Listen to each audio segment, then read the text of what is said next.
Et allora, buonasera, buonasera, ça va la vie? Finalement, on est à la fin de la journée et on va se relâcher un peu avec la musique. Donc aujourd'hui, on essaie de continuer à voir un peu le truc de les templates. On fait un truc un peu plus avancé, toujours avec les arches. J'ai déjà préparé une petite compo, donc j'ai utilisé un peu tout de ce qu'on avait parlé. Ici, j'ai utilisé la librairie gratuite, ok, BBC Symphony Orchestra. Avec les trois, j'ai utilisé les articulations longues, spiccato et tremolo. Et ici, j'ai fait déjà un peu la dynamique ici avec la modulation wheel, ok. On va réduire ici, ouais, ok. Ici, j'ai utilisé la velocity en rapport à le staccato, ok. Mais tout que c'est un rapport à les articulations longues et trémolo, ok. J'ai envoyé le signal ici de la modulation que j'ai fait ici. J'ai fait ça pour chacun. Et après, par exemple, on va écouter le violoncelle. Donc, je vais sélectionner les deux ensemble. Je fais double-clic ici. Voilà, on peut voir le- la velocity ou la modulation wheel. Pour voir la modulation wheel, mieux, peut-être que c'est mieux de faire double-clic ici. Comme ça, c'est un peu plus clair. Ok, ça dépend qu'est-ce que vous voulez voir plus.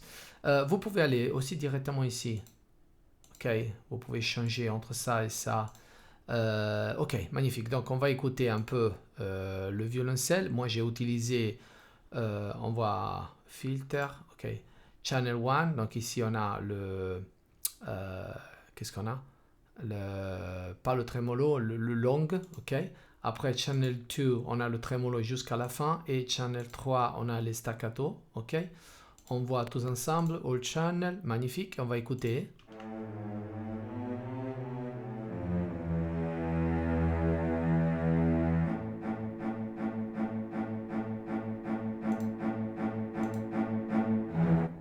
Ok, c'est un peu ça. Après, oui, bien sûr, j'ai terminé un peu comme ça parce que c'est juste une exemple, ok? Je ne vais pas faire une composition d'une heure. En rapport à ici, ça me manque beaucoup l'articulation legato, ok? Parce que ça, c'est pas legato et c'est pas... J'aime beaucoup le legato dans ce cas ici, mais dans cette librairie gratuite, il n'y a pas. Donc, ça va comme ça. J'ai fait ça. Après, j'ai fait un petit contrapoint. Attends, on voit tous ensemble. Ok. Double clic.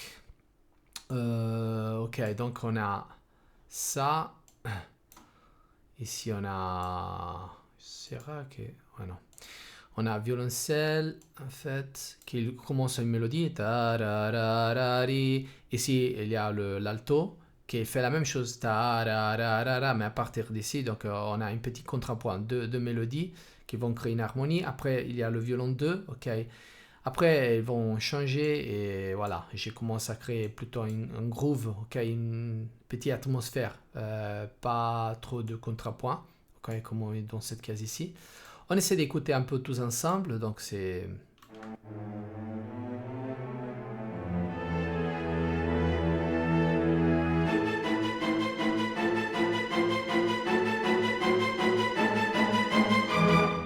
Ok. Allora, c'est pas trop parfait encore le son. Bon, il y a encore beaucoup de choses à faire après dans le message. Ici, on a créé une template pour avoir plus ou moins une atmosphère, une endroit, ok, déjà comment dire, un point de départ, ok, mais pour commencer à bien travailler, ok, que c'est pas dégueulasse. Mais on essaie de le rendre un peu mieux. Alors, on a vu déjà le reverb, mais maintenant on essaie de comprendre un peu l'orchestration virtuelle, comment on peut faire, comment on peut bouger ici le pan, la réverbération. Donc j'essaie de vous parler, attends, peut-être que je peux utiliser Paint, parce qu'en fait, dans le contrapoint, normalement, on a plusieurs possibilités, non, de positionner les, les arches, les instruments. Alors, quand on veut faire un contrapoint, donc on veut superposer plusieurs mélodies et on veut que chaque mélodie c'est clair, hein, On essaie d'utiliser, ça c'est un peu comme on est ici, non? On va écouter ici. Et donc on essaie d'élargir le plus possible, pas trop, mais on ne va pas mettre trop proche les instruments pour écouter bien, ok, pour rendre bien clair chaque mélodie. Donc par exemple, on peut faire violon 1 ici et violon 2 ici pour mettre les instruments les plus aigus dans les extrémités. Et après, violon 2 ici, on aura le violoncelle ici et l'alto ici. Ok. Si on veut quelque chose, on a aussi un peu le profondeur, non? Donc les violons 2, on l'a un peu plus proche. Normalement, c'est mieux de faire le contraire. Donc peut-être violon 1 et violon 2, on va les mettre ici. Ok, pas ici. Ouais. Ça, c'est pour avoir un peu plus comment dire, la basse, le son grave, un peu plus proche de nous. Ok. Ou sinon, si on veut aller un peu plus vers quelque chose de cinématique, un peu moins contrapoint aussi, qu'on veut créer plutôt une atmosphère où chaque instrument il va jouer pas trop des mélodies, mais plutôt des accords, non? Où on va bouger trop les notes. Alors, peut-être que c'est mieux de rendre tout un peu plus proche et faire comme ça. Violoncelle, alto, violon 2 et violon 1. Comme ça, on va dans la fréquence plus grave à la fréquence plus aiguë. Ça, c'est une autre positionnement beaucoup utilisé. On va mettre un peu plus proche et on va pas donner trop de profondeur. Ok? Pourquoi? Pour faire jouer un peu tout comme si c'est un ensemble, tout un même instrument. Pourquoi? Parce que si on veut plutôt créer une atmosphère où on ne veut pas faire écouter différentes mélodies, ok? On ne veut pas séparer les instruments, mais on veut créer tous ensemble, ok? Donc ça dépend de ce que vous voulez. Plus ou moins, je vais vous montrer deux des les plus utilisés. On peut aussi, dans les contrapoints, on peut faire aussi la même chose à partir de le plus grave, ok? Donc on fait violoncelle, j'ai oublié, alto, violon 2 et violon 1, mais un peu plus large et on peut rendre plus proche le violoncelle que sont les notes les plus graves, ok? Parce que quand on va mettre beaucoup de reverb dans la sonorité grave, on va perdre un peu, c'est pas trop clair après. C'est plutôt mieux de le mettre dans le son aigu. Okay. Aussi pour donner un peu plus du corps à les notes. Donc, on retourne ici. Alors, ici, j'ai noté, j'ai vu qu'on a un petit problème. Parce qu'en fait, ça aussi, j'ai pas encore fait le pan. Non, c'est tout à zéro, c'est tout au centre. Mais si on va écouter, par exemple, je sais pas, violon 2. Ouais, il joue un peu à gauche. Il a déjà dedans les options ici. Ok, ah voilà, il y a aussi déjà ici un peu le positionnement, non? Violoncelle. Ouais, ça c'est un des que je vous montrais avant. Mais je veux pas ça. Je veux être libre de décider. Si vous voulez être libre, non, de choisir vous la position. Alors il y a un truc que vous pouvez faire. Dans les effets, à la fin de tous les instruments que vous avez rajoutés, les articulations, on fait Add et on va télécharger Ozone Imager 2. Ok, ça c'est gratuit. Je vais faire tout gratuitement ici parce que comme ça c'est accessible à tout le monde. Voilà, celui-là, ça va vous permettre de rendre plus large ou plus central le son. Comme ça, je vais élargir.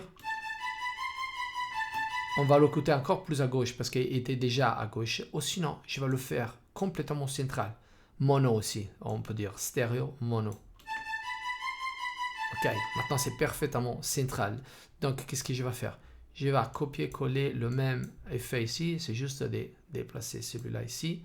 Et voilà, on a fait la même chose ici. Je vais ouvrir ici. Je fais la même chose.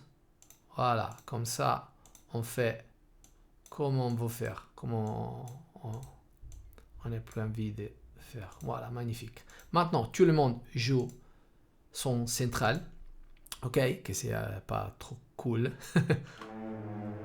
Ah, j'avais déjà en fait, dans l'autre vidéo, j'avais déjà mis un peu le reverb, non, moins 10, ok.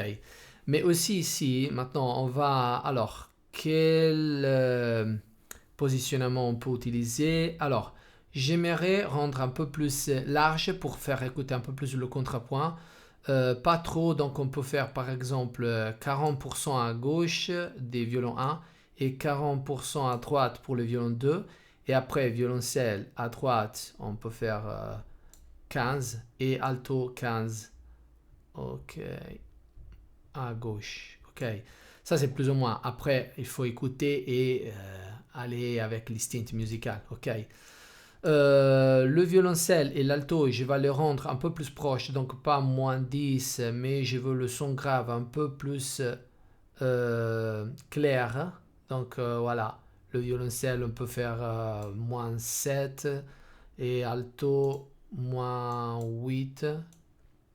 Ouais, un peu moins. Ok. Et voilà, violon 1 et violon 2, on le laisse à moins 10. Et maintenant, on va écouter tous ensemble.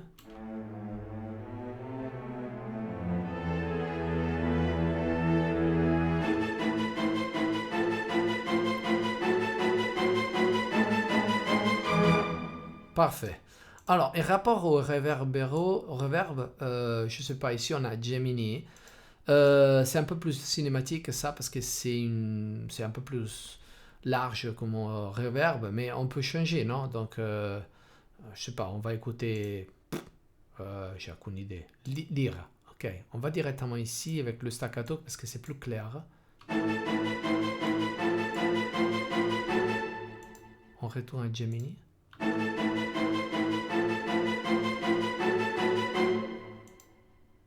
C'est encore plus clair quand je vais arrêter et donc on a le delay, on écoute, non? Pour comprendre encore mieux la différence.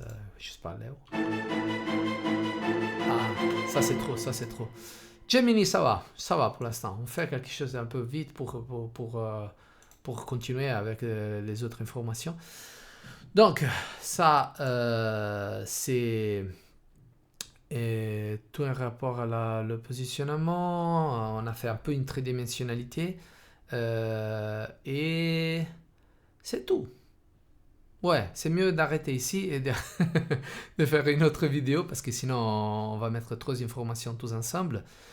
Et voilà. Et alors, au revoir et à la prochaine. Ciao.